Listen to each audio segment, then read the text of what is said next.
The beaches of Hawaii have great snorkeling. You can watch fantastic surfing at Huntington Beach in California, and the Florida beaches are always filled with tourists. But for my money, I think Hilton Head Beach is the best. Teachers, here's how you do it. Substitute Teachers Lounge.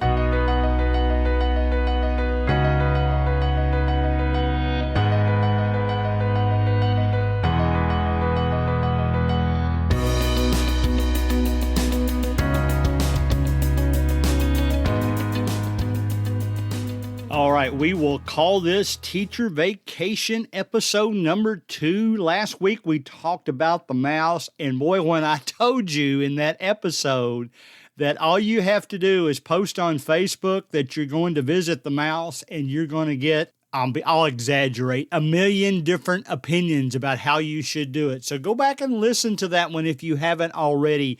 I will tell you this. All I had to do is pick a popular topic, and that episode had more listens in its first 7 days than any episode we had done in the last 18 weeks. All the way back on March 14th is the first time we had an episode with more listens. That was the one where I said IXL is a dirty word, and I kind of hit on some nerve with some teachers. So last week's episode was popular. People like to plan vacations. Now, I'm here to tell you today why I like Hilton Head so much. Let me remind you, first of all, about something that I really forgot to mention that much last week. I wrote a novel. It's called Butterfly Swag. A lot of you are already reading that. I can tell by the numbers, and I appreciate the comments I have gotten back. 2 episodes ago, though, I mentioned that we're going to have a giveaway for this book. And I mentioned I wanted you to suggest new titles for this podcast. Now, I've reneged on that a little bit, not on the giveaway, but on the reasoning for the giveaway. I've kind of been advised by what I've read from my publisher and some other advisors that I've always listened to in the podcast world that right now is not the best time to change the title of my podcast. So I'm not going to do that. So what I had promised 2 weeks ago is that I would give one to the best title, and I would give one to somebody just at random. I'm going to continue to go ahead and give away 2 books, but both of them will be at random now. So I apologize to those of you that have already sent in title suggestions, but you'll still have an equal chance as everybody else. So just send an email to gregcollinsubstitute@gmail.com, and in the subject line, you'll need to put the word book, and I'll know that's what you mean. I'll probably give that away at the end of August. 2 free books. There's also going to be some promotions eventually on Amazon where the price will be dropped for a time period and then gradually go back up to its normal price. So I'm playing around with ways to market it, but I'll leave that at that. I don't want to waste our time on studying that. 2 things about last week's episode that needs to be mentioned, though. One thing, I made everybody a nervous wreck by mentioning that fast passes may go away or they may be charged for when they come back. So let me tell you the latest. I know from those same websites that I mentioned to you that the American parks are starting to pull the covers off of their Fast Pass machines, which means you would think they're going to fire them back up soon. At the same time, I know their park over in Paris, they have already started charging for Fast Passes, and kind of in an interesting way. Their system is by attraction, and the most popular attractions cost you $9. Now, I'm trying to think if I would prefer that or if I would prefer maybe a $50 to $75 Fast Pass that covers everything. And the more I thought about it, I got to thinking, I think I would prefer this way. Just getting it for the popular attractions that I want to make sure I can walk on. And, let's face it, you already have spent thousands of dollars on your vacation. So I'm not sure another $9 is going to hurt that much.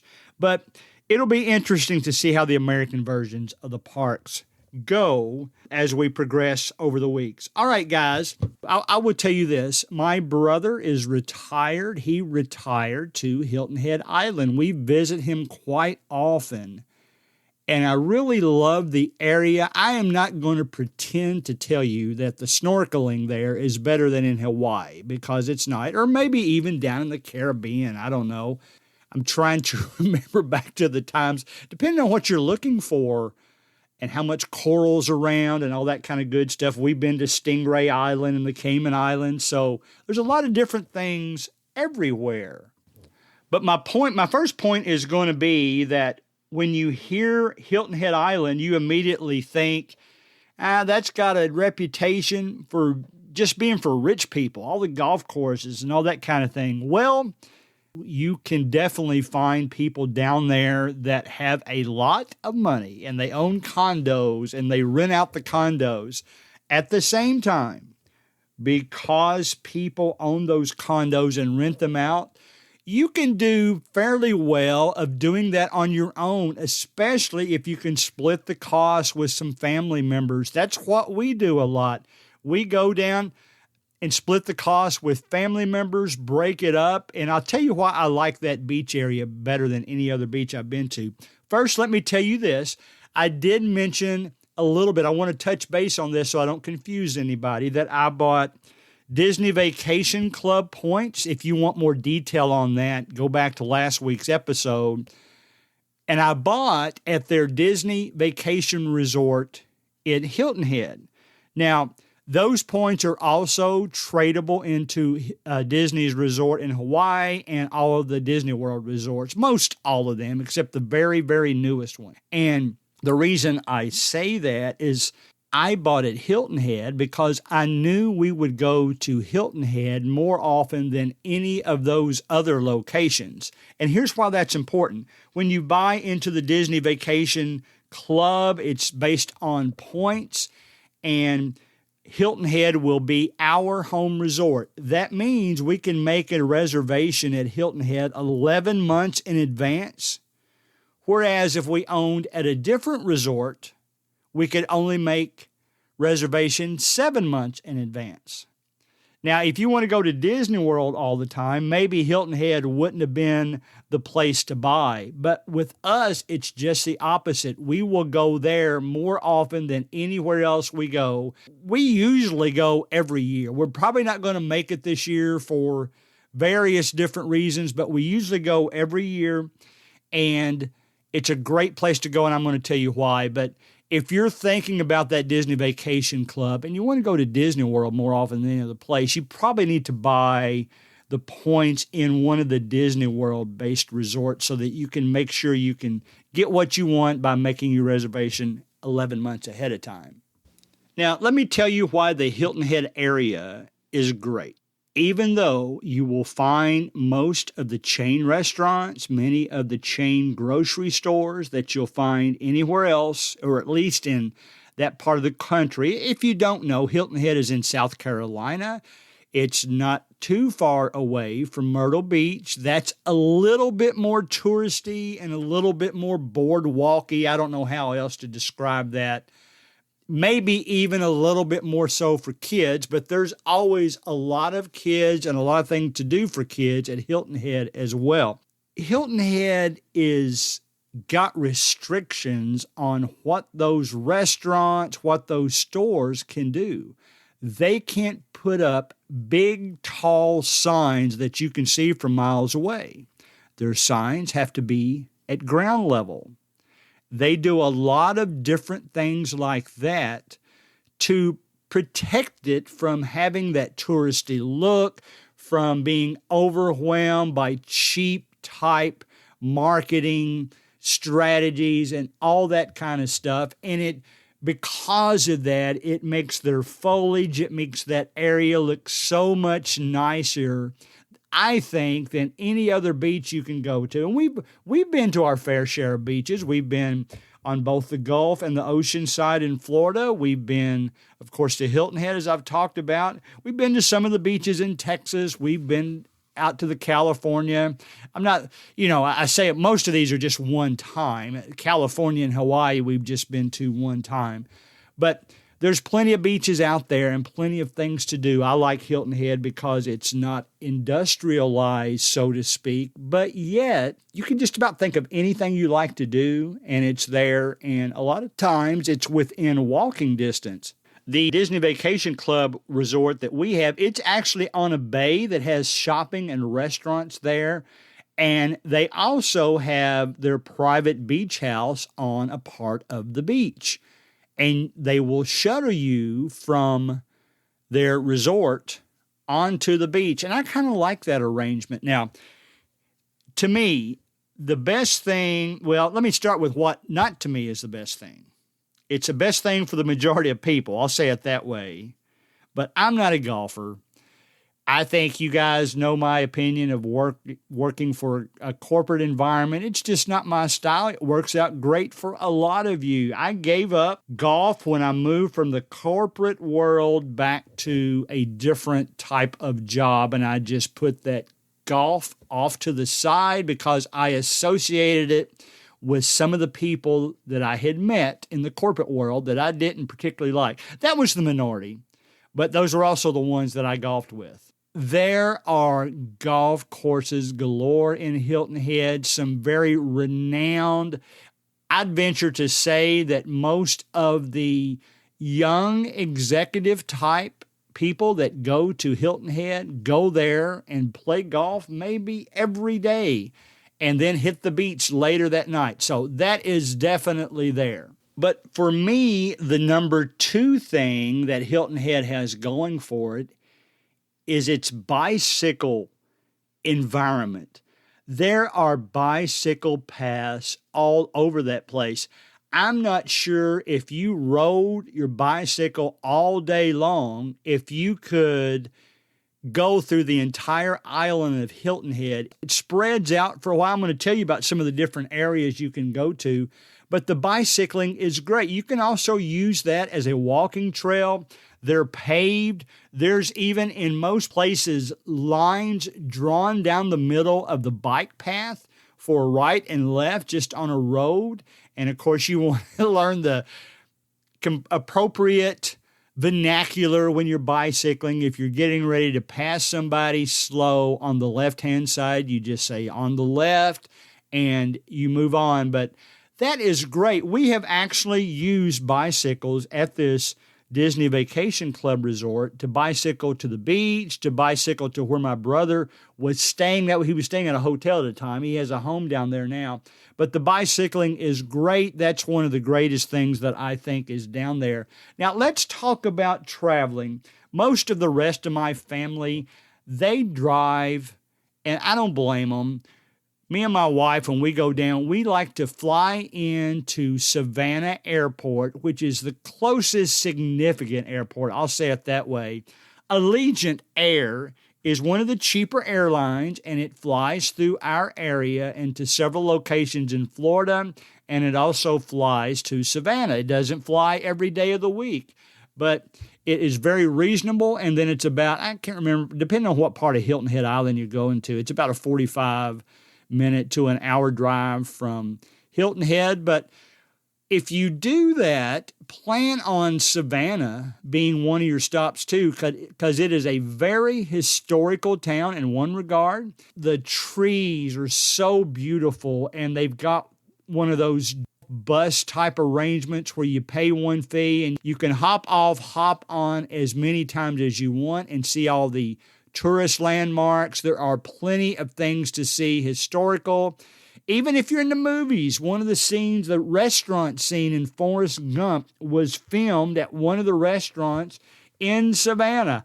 I didn't look it up. You look it up if you want to go there. It's pretty easy to find. They even have that in the window. They have the movie playing all the time on a TV screen over in the corner of the restaurant, and the food is excellent. So if you have time, do a side trip to Savannah. Hilton Head is a beautiful beach. I like to walk on it. I like the way the town is set up. Once you get into the beach area, there is plenty of restaurants within walking distance. There's a main entrance to the beach. that includes long porch swings. It's made to be a beautiful entrance. Out in the front of that, there is a jumping water fountain that kids can play in. Now, last year, because of the pandemic, that was closed off, and that made sense. I'm not sure if it's back on, but it's a nice play area for the kids to cool off. There are plenty of showers in the standpoint of cleaning off after you leave the beach, washing off your feet, getting the sand off of you. They have those rubberized walkway mats all the way down to the beach if you go through that main area. Now, if you're staying at a place that has a private beach, of course, they'll have their own walkways and docks and ways to get down to the beach. There's almost always big ships floating out somewhere. You can drive all the way to the end of the island, which I'll talk about just in a moment. That's another reason I like it. It's a very walk-around type atmosphere. The beach is beautiful. Cars don't drive on the beach. You can bicycle on the beach. We do that all the time. Be honest, it just seems of all the tourist beaches that I've been to, it just seems like the people on this beach are so friendly. I don't want to stereotype any other beach. In fact, if there's another beach that people are rude on, it's probably tourists from out of town. But for some reason, the tourists always seem well-behaved here. I haven't run into anybody that seems snotty at all. Everybody speaks. I remember the good old days when you used to wave at everybody and they would wave back even if they didn't know you. It's kind of like that down there is what it reminds me of. In addition, it's got a lot of shopping within walking distance of the beach. It's got a lot of snack-type places. I love frozen custard. We've been to those places. All the icy-type drinks you can think of. All of the souvenir shops that you would expect to be down there. Bakeries, nice breakfasts, and restaurants where there's some restaurants that we've gone to more than once. We also went to a Greek restaurant for a dinner one time last year, and it was fantastic. I try to be a little bit adventurous when I do that. But so much of that is within walking distance. If you're from the South and you've ever been to Gatlinburg, Tennessee, it kind of reminds me of that because there's so many things you can walk around to. And in the evening, there is entertainment, live entertainment outside everywhere. So lots of fun stuff to do all day long. I like to walk on the beach early. When I'm with my grandkids and their parents, we like to go down to the beach and put up our tent-type structure, our canopy, and hang out at the beach. I'm one of those that kind of likes to go out on the water and just stay out in the water rather than lay out in the sun. But it's a beautiful beach. The area is beautiful, and the way they've designed the streets are absolutely fantastic in that regard. Overall city effect is probably the best of any beach city I've ever been to. I'll tell you one deep sea fishing story. My brother loves to fish, and he loves seafood. And when me and my boys, which at that time I think they were late teens, maybe early 20s, I can't even remember, we went down there and he took us deep sea fishing. And while we weren't successful, it was kind of comical because once we got out where you couldn't see any land, yeah, I got a little bit nauseous, and they told me which hose to pick up to squirt some fresh water in my mouth, and it ended up being salt water, so that was hilarious. We got a lot of, I guess they call it chum to fish with before we left, and my son caught a little baby shark that, of course, we released. And that's the only thing we caught all day. So it was disappointing in that regard. But maybe the coolest thing of the whole trip is when we were coming back, there was a dolphin in the area that apparently knew this guy's boat. He recognized it, and he always would swim in behind the boat, follow it in, looking for handouts of maybe fish that had been cut up that they would throw out. And of course, we had some chum left, so we threw that to him. And that was kind of a hilarious way to end our day that week. But if you're into deep sea fishing, plenty of opportunities to do that as well. I mentioned golf. There is lots of mini golf down there, lots of different mini golf areas, some of which I know was within walking distance, although it probably was 3/4 of a mile from that Disney Vacation Club area, but there's plenty of really nice mini golfs. The restaurant that we look most forward to going to is Salty Dog Cafe. It is down on Harbor Town. The cool thing about down there, you do have to pay an admission fee just to go to that part of the island, but it's worth it.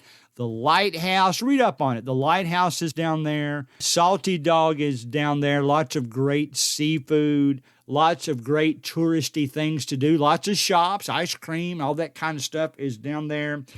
That area, if you ever want to buy a condo and you got a lot of money, that's the place to do it, because there are a lot of $1 million condos down there. So that is probably the place you save to maybe go one night out of the week. I know my wife has ridden a bicycle all the way down there, but technically she was supposed to pay even on the bike path to go into that area, but they let her through. So absolutely outstanding area to go to while you're down there.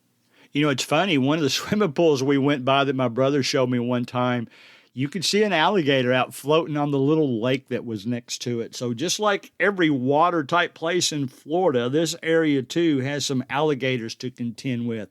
I'm going to read to you now a laundry list of things that my brother sent to me that if this sounds like your type of thing, well, then this is what you need to do research on. So here we go. All right, you have Caligny Plaza. I'm not going to go into a lot of details about this, because if you end up going to Hilton Head, you're going to research this on your own and decide which part of it you like best. So Caligny Plaza, that's Coligny. Shelter Cove on Tuesdays has fireworks. South Beach Marina area, that's where the Salty Dog is.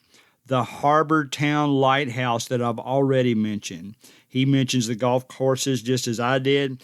Palmetto Dunes is a general store for Hilton Head Island t-shirts and souvenirs. There's a sunset dolphin cruise in the area. He too mentions how popular renting bikes are for the week, just as I had mentioned. Tanger Outlets in Bluffton, that's a nice place to visit. And then he said a nice day trip is to Daufaskie Island. He spells it Daufaskie. If you're interested there, he recommends renting a golf cart for the day. And then he says they also do a boat ferry to Savannah for the day from Harbor Town. So all that sounds like fun. So here's the bottom line, guys. I think if you don't make Hilton Head one of the beaches you visit in your lifetime, you mention out. Let's be honest. Before I started going to Hilton Head, I'd been to a lot of beaches in Florida. We had been to the one in California I had mentioned. I like Hilton Head best. I would not have bought a timeshare based in Hilton Head if I didn't think we were going to go back often. You can rent condos. I know I've got family members that call Airbnb, so if you're into that type of thing, that will help you out in that regard. But I know you guys like vacations. Teachers, you deserve those vacations. Check out Hilton Head. Plenty of stuff for your kids to do. Plenty of stuff for the grown-ups to do. I'll throw in one thing I forgot about in Savannah, and I checked to make sure it was still open. We went to Escape Room Savannah and did an escape room while we were in Savannah, so that was a nice thing to do that day too. And yes, we escaped even though there was only 30% of the people that went in our escape room escaped. So that was fun. So between Savannah and Hilton Head and all the other activities that I mentioned and that was on my brother's list, you're going to love Hilton Head Island in South Carolina. So I said that very South Carolina-ish when I said that, didn't I? So teachers, another great place to take for vacation. It's a great beach. I think you're going to enjoy it. I've got to go back to school here in 2 weeks. I've just got 2 more weeks off. We have a week of teacher training, and then the students come back in the middle of the next week. So summer is almost over, but you're planning vacations. You might go somewhere in fall break. You might go somewhere for a weekend. Hilton Head in our area is some people's long weekend trip. So I think you'll enjoy it. It's a lot of fun. The beach is beautiful. The town is beautiful. And the activities will keep you busy, and the restaurants will keep you full.